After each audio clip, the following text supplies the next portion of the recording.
Bonjour à tous, c'est Toubi3. Bienvenue sur cette toute nouvelle vidéo, petite vidéo sur le village secondaire, comme d'habitude, comme on les aime, puisqu'on est mardi, et mardi tout est permis, comme vendredi d'ailleurs. Bon allez hop, on est reparti, et je vais vous montrer la compo la plus pétée du jeu, à savoir, enfin pas la compo, mais plutôt le duo le plus pété du jeu, à savoir la charrette avec le bébé dragon. C'est vraiment une giga dinguerie ce duo. C'est vraiment un duo que je chéris du plus profond de mon cœur.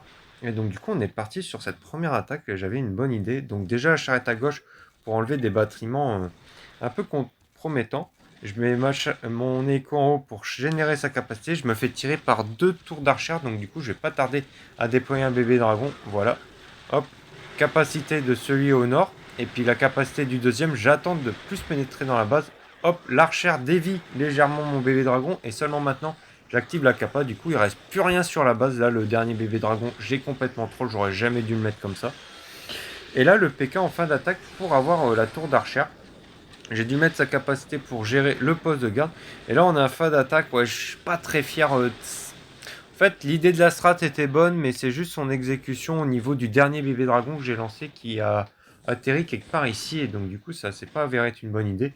J'aurais été mieux à le balancer directement sur le lance-lave, mais malencontreusement il était pas le bébé dragon n'était pas proche du lance-lave, il était plus proche d'un autre bâtiment et ça c'est bien dommageable. Bon, on arrive second stage, c'est quand même l'avantage de cette stratégie, enfin de cette stratégie.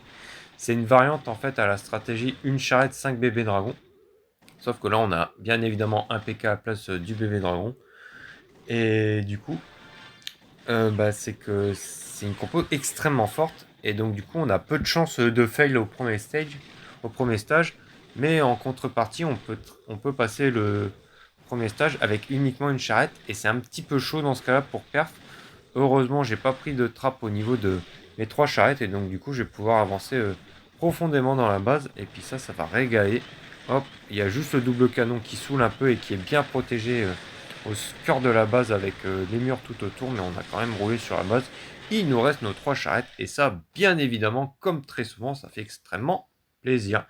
On est parti avec l'attaque suivante, avec un camp de mignons, et ça fait vraiment depuis belle lurette que j'ai pas utilisé un camp de mignons. Et quelque chose d'intéressant, c'est que j'ai vu les deux tours d'archère ici, et je me suis dit, bah tiens, si je pouvais les enlever, ça serait bien. Et je vois en fait le cœur de la base, tout est compact, et ça en bébé dragon, ça fait vraiment très très mal au village. Et donc l'idée, c'est d'avoir ça avec, enfin, d'avoir ces défenses, pas ces défenses-là, mais ces réserves ici, avec une charrette. Il aurait pu y avoir un piège à Tessa, donc, enfin un piège à pousser, donc du coup, ouais, j'ai hésité à faire ça. Mais après, les charrettes, c'est un peu difficile de les trap. Si on met pas juste une Tesla et des bombes, bah, c'est compliqué de les trap. Et donc, du coup, hop, voilà, deux gargouilles. Et je commence à déployer mes bébés dragons. Et là, vraiment, le bébé dragon à gauche, il va claquer une capacité qui m'a même pas pris la bombe aérienne. C'est vraiment une arnaque. Par contre, le deuxième, il m'a régalé. Il a complètement ruiné le centre de la base. Là, dites-vous, on est en fin d'attaque. On a encore un bébé dragon dans la main que je déploie uniquement. Ah non, que je déploie uniquement maintenant. Voilà. Comme ça, je protège l'autre bébé dragon. Et puis, je crois qu'exceptionnellement, je vais partir avec euh, mon, mon hélico sur le second stage, hein, puisqu'il est encore pas mal full vie. Et j'avais encore un bébé dragon et un autre bébé dragon avec sa capacité en vie à la fin du premier stage. Et ça fait très plaisir. Du coup, on est parti second stage avec l'hélico. Et la charrette, si vous pouvez prendre un pétard, c'est bien, mais après, à vouloir être trop greedy, à vouloir avoir trop de plus-value avec votre charrette, vous pouvez vous la faire piéger. Et donc du coup, il faut faire extrêmement attention à ça. Hop, l'hélico capacité, j'ai pas réussi à toucher ça, c'est dommage. Et hop, on commence à déployer les bébés dragons autour de la base. Hop, on met les capacités extrêmement tôt, sauf pour celui à gauche, de telle façon à ce que la capacité puisse toucher ce pétard-là. Et bon, c'est c'est la fin de l'attaque. C'est ça aussi l'avantage d'attaquer en aérien sur le second stage, c'est que ça va plus vite et donc du coup, on peut enchaîner plus vite. C'est pas trop mal. Tiens, d'ailleurs, je suis à 5938. Ouais, je suis toujours top 8 FR. En même temps, le septième, il est à 100 trophées de plus. Et le neuvième, il est à 100 trophées de moins. Donc, je serais pas prêt de bouger. Mon Tom, il est dans le rétro. Ça fait plaisir, hein. Si Tom, tu passes par là, hein, ces petites balles perdues. Il reste 2 jours avant la fin de saison. Je dois être dans le top 150 monde, hein, quelque chose comme ça. Quelque chose comme ça. Un tout petit peu plus loin. Top 157. Bon, le top 10, hein, ça sera pas pour, ça sera pas pour cette saison, bien évidemment. On verra pour la saison prochaine. Euh, je sais plus. Ah oui. Après, c'est un objectif très ambitieux. Là, j'étais en voc avec Flamme et puis il m'a dit, bah lui, là, il est top 30 monde, il a pris 15 perfs de suite. Bon, bah voilà, ça annonce la couleur, hein. Va falloir être extrêmement balèze. Et que ce soit au niveau des attaques, donc solide sur les attaques, solide en défense, et puis avoir un très très gros mental pour pas péter les plombs. Et ça va être vraiment une très très grosse problématique sur ce rush, je vais pas vous cacher. Là, je suis très fier de cette attaque, parce qu'elle est très bien exécutée. Je mets une charrette, en fait, juste pour pouvoir avoir accès au double canon ici. Je suis pas très fier de la façon dont j'ai déployé, parce qu'en fait, ici, je vais vous mettre sur pause. Pourquoi c'est un emplacement un peu pourri? C'est que ici, comment dire, ce double canon là il peut être pris par une charrette, donc du coup il y a un monde où il peut y avoir un piège à pousser un petit peu devant la charrette, mais même aussi là où est la charrette, donc du coup j'aurais été mieux à mettre la charrette quelque part là, de telle façon à avoir ces deux bâtiments là et c'est tout, et pas avancer plus loin. Mais là j'aurais pu très clairement me faire bait ma charrette, donc du coup pas très très fier du placement. Par contre après la suite de l'attaque ça va être très intéressant et je vais avoir accès au double canon pour une raison bien particulière que vous allez comprendre un petit peu plus tard dans la suite de l'attaque. Donc là l'hélico il charge sa capacité et je vais mettre en x1 parce x0,5 même. Bon x1. Je vais d'abord mettre un bébé dragon là-dessus qui va tank pour énormément de trucs. Il y a les Tesla, donc là je me dépêche. Un à gauche et un en bas, direct capacité, comme ça je tombe la Tesla et la tour d'archer avec. Et là en fait, c'est pour ça que je suis très content de cette attaque, c'est qu'en fait les deux bébés dragons à gauche, avec les capacités, j'ai déployé deux capacités, plus capacité hélico, et boum la méga Tesla, tu dégages, je veux plus de voir. Et là, bah, on arrive en fin d'attaque.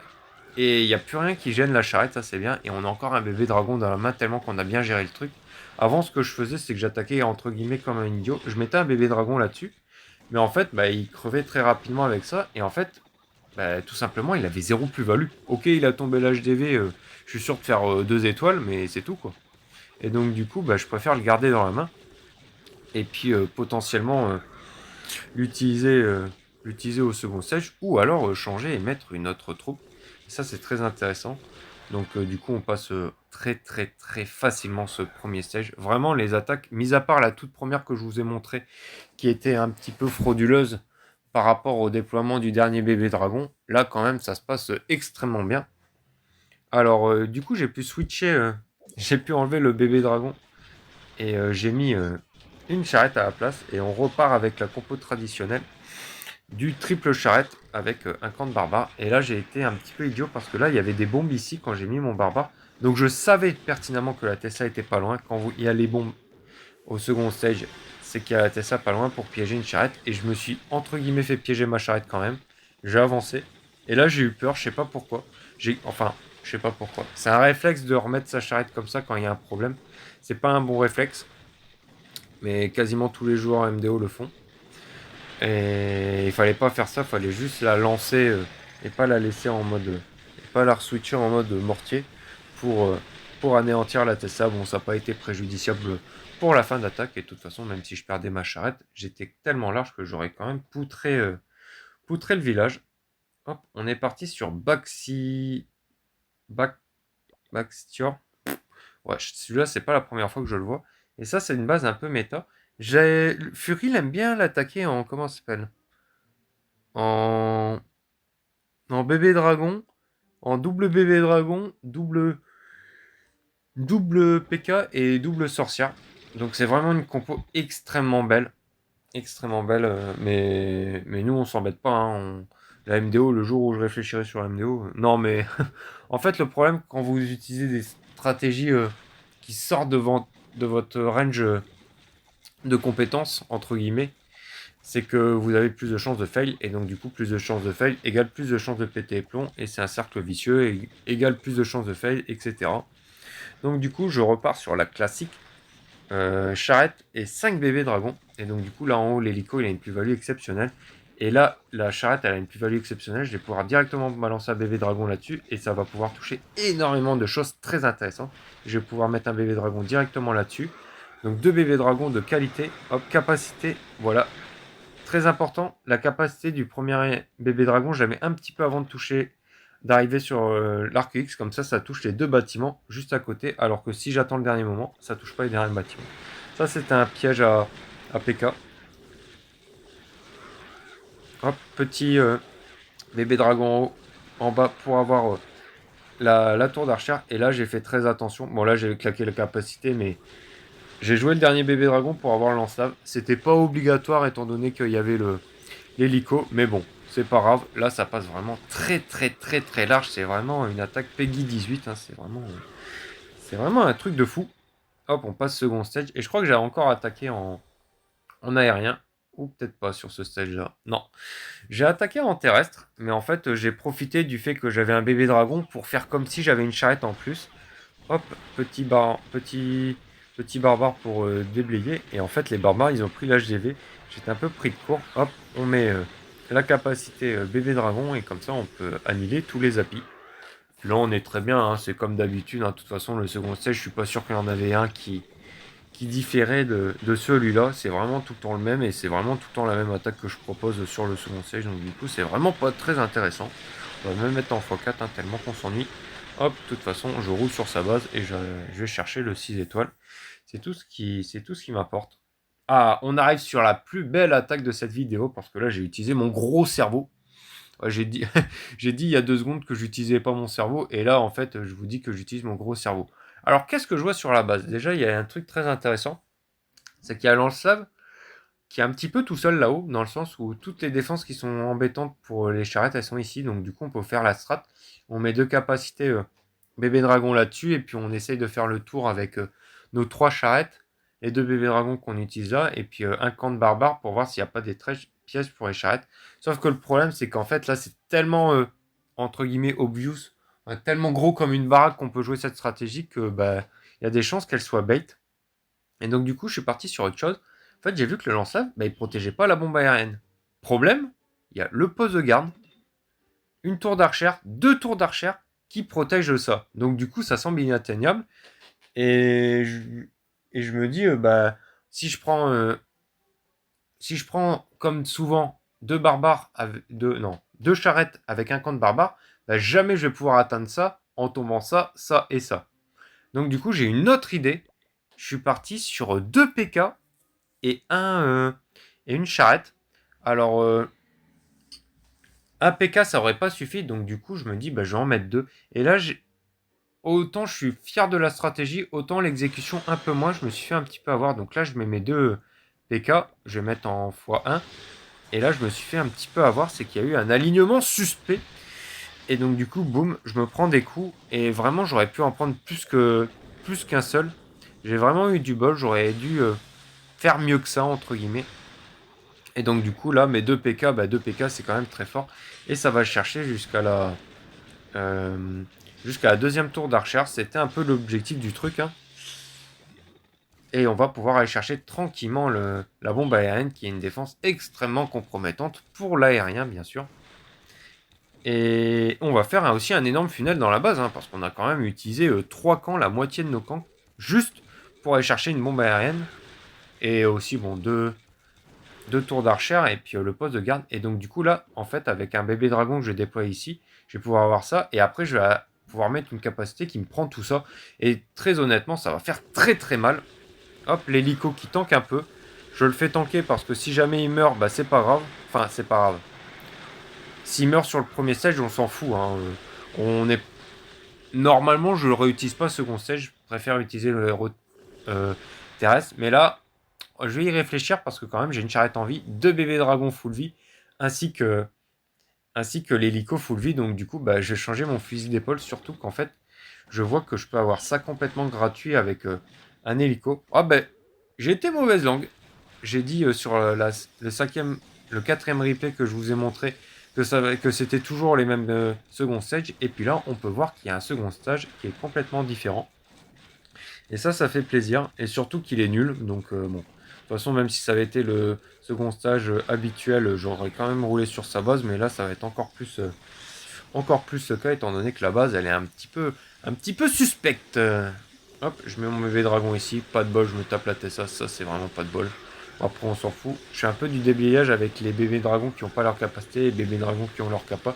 Je fais en sorte qu'ils rentrent bien au cœur de la base pour pouvoir lâcher la meilleure capacité bébé dragon possible, de telle façon à toucher un maximum de défense, dont les pétards. Hop, donc vraiment très belle attaque. Prenez-en de la graine. Et on est parti sur la toute dernière attaque de cette vidéo. Et ça, pause, on a déjà rencontré cette base. J'avais mis une charrette ici. Bah, je crois que c'était la première attaque. Donc le pauvre Chopper, il s'est fait perdre 2 fois sur la première et sur la dernière attaque. J'avais mis mon hélico là-haut et j'avais mis une charrette ici. Ça s'est pas très très bien passé. Et en fait, quand on réfléchit bien sur cette base, bah, le meilleur emplacement pour une charrette, c'est tout en bas. Sauf que je ne l'ai pas fait sur la première attaque. Parce que je me suis dit, bah, si piège ma charrette en bas, bah, je l'ai profondément dans le bas. Surtout que c'est le meilleur emplacement possible pour mettre une charrette. Et comme j'ai vu que sur ma première attaque, il n'avait pas mis de Tesla ici, bah, je me suis dit pourquoi il en mettrait sur sa deuxième. De toute façon, à mon avis, lui, il doit avoir 2 de QI. Et donc, du coup, je vais balancer ma meilleure charrette en bas et elle ne se fera jamais piéger. Et c'est exactement ce qui s'est passé. Du coup, là, la charrette du bas qui va pouvoir prendre 2 bâtiments 4x4 qui ont énormément de points de vie. Et je vais pouvoir balancer un bébé dragon directement là-dessus qui va pouvoir me toucher le poste de garde ainsi que la méga Tesla. Donc, ça va faire très très plaisir. Je crois que cette attaque, elle est passée. Elle est bien passée, mais je crois moins large que ce que je pensais. Bon, je vais mettre en x2. Hop, je commence à apposer mes bébés dragons. Capacité du premier bébé dragon. Un bébé dragon en bas que j'aurais dû mettre un peu plus tôt. Hop, capacité bébé dragon tout en bas. Hop, on tombe là. Ouais, c'était pas la meilleure attaque, hein. On va pas se mytho. Ouais, j'aurais pu mieux faire. Les dernières capacités bébé dragon n'étaient pas utilisées de façon optimale. Celle du haut que j'ai oublié d'utiliser un peu plus tôt, ça aurait été mieux. J'aurais dû mettre en x1 étant donné qu'il y avait beaucoup de choses à voir entre guillemets en même temps. Bon, ça passe, c'est vraiment le principal. Il y a un bébé dragon en vie, une charrette. C'est pas énorme pour le second stage que je vais vous mettre en x4 parce que c'est toujours le même second stage, sauf sur l'attaque juste avant où ça a été différent. Donc du coup, bah là, on réutilise la même compo, sauf qu'on a un bébé dragon en plus dans la main. Donc impeccable. Dites-vous, ah ça c'est un truc à savoir, c'est quand vous rattaquez plusieurs fois la même personne. Si jamais le gars il s'est pas embêté à changer ses pièges au premier stage, pourquoi il se serait embêté à les changer sur le second stage? Bah la réponse c'est qu'il va juste pas les changer. Et c'est tout, il s'est juste remangé un perf dans sa tronche. Et ça fait très plaisir. Donc petit journal très intéressant, j'ai vraiment, entre guillemets, je suis resté vraiment dans le cœur de ce que j'aime faire, à savoir charrette, bébé dragon, hop, toi tu dégages. Et avec des petites variantes en fonction du village. Donc on va attendre de voir si on tape 6 gemmes ou si on tape rien du tout. Hop, 2 gemmes, c'est toujours ça de prix. J'espère que la vidéo vous aura plu. Comme d'habitude, si elle vous a plu, n'hésitez pas à vous abonner, à commenter, à partager. Et quant à moi, je vous retrouve très très bientôt, à savoir vendredi, parce que vendredi tout est permis, pour une prochaine vidéo sur le village principal. D'ici là, portez-vous bien. C'était Toubi3, salut.